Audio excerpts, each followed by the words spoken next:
Are you really relaxed about no deal? Well, look, we're obviously aiming to get the very best deal we can on trade, security and all of those other areas. We've made really good progress this week, and as you know, I've been out to see Michel Barnier, and I'll go out again next week. So those negotiations are going, and that's what we're planning for. But I think any responsible government would have to make sure you've got the planning and the preparations in place in the event of the negotiations not reaching a positive outcome, and that's what we're doing.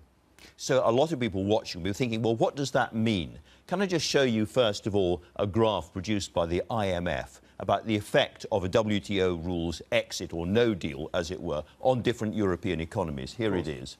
And so there we get all the different... the Finnish are barely affected. All these European economies see a decline in their GDP. Everybody does, except for Britain and Ireland, where it's a really dramatic decline. Ireland falls by nearly 4% and we fall by 4%. Looking at that kind of graph, do you accept that analysis by the IMF? Well, look, there's been all sorts of analysis done. The Bank of England has produced some analysis which show that it wouldn't be the best outcome for either side, but it would in material way aspects be worse for the EU side. But let's just be very clear about this. I'm striving every sinew with our department, with Michel Barnier, who I think is a man that wants to do a deal with us. Tremendous pressures on his side to get the best deal.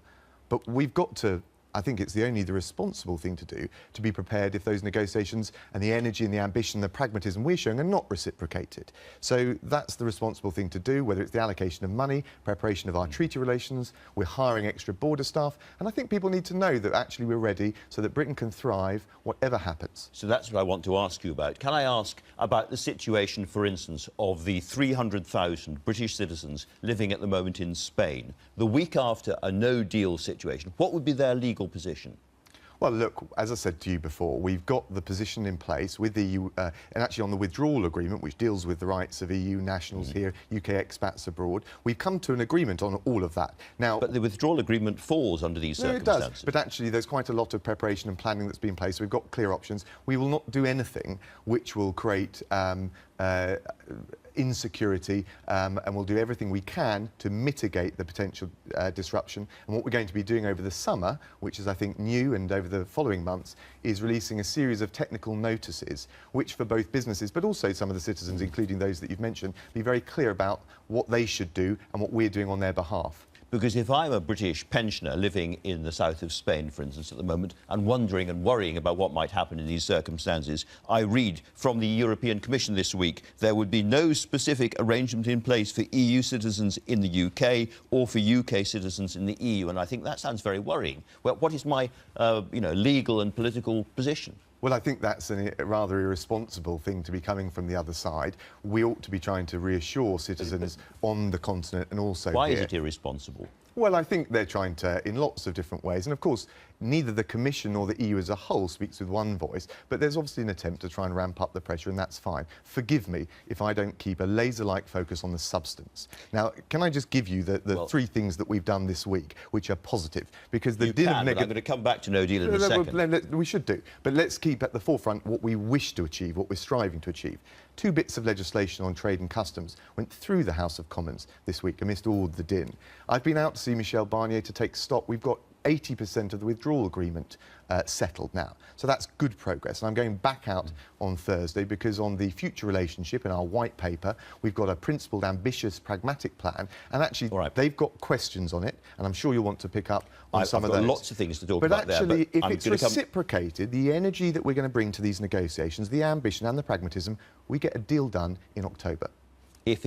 Sure. It's a negotiation. Okay. Sure.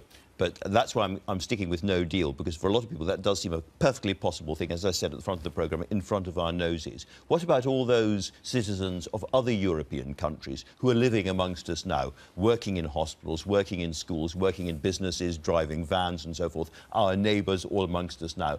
After a no-deal exit, what would their legal position be in Britain? Well, we want to strive with the EU to make sure we settle this issue. It's already been agreed as part of the withdrawal agreement, but you're right, there's no deal until we do the whole deal. But exactly. the prospect of us not moving swiftly to secure their legal position, or that there would be people being removed from this country, I think is far-fetched, fanciful, and would not happen. They can be secure. Can I ask about the Open Skies Agreement? Another thing that people worry about a lot, because we have this EU-US Open Skies Agreement. With no deal, we fall out of that. Yes. That does mean that the planes can't carry on flying in at the moment, doesn't it? No, I think we would resolve that issue, and of course, we'd have to do our own deal with the US, wouldn't we? Well, we'd want to make sure that we inherit and I talked about the no-deal planning we're doing on treaty relations and the international relations. We'd want to make sure we follow those agreements that the EU has signed up to and that we've signed up to as part of that as best we can. We'd want to make sure we're dealing with the operational aspects of that, of course. And as I said, we're going to start... You're right to say that as October becomes closer, we're going to be engaging with the public more clearly about all of that preparation. What I'm not going to do, because we've got a very structured way with the technical notes of doing, is giving you our positions in advance, not least, because what I'm focused relentlessly and unflinchingly is on getting the deal, which means that we don't have to be concerned about that.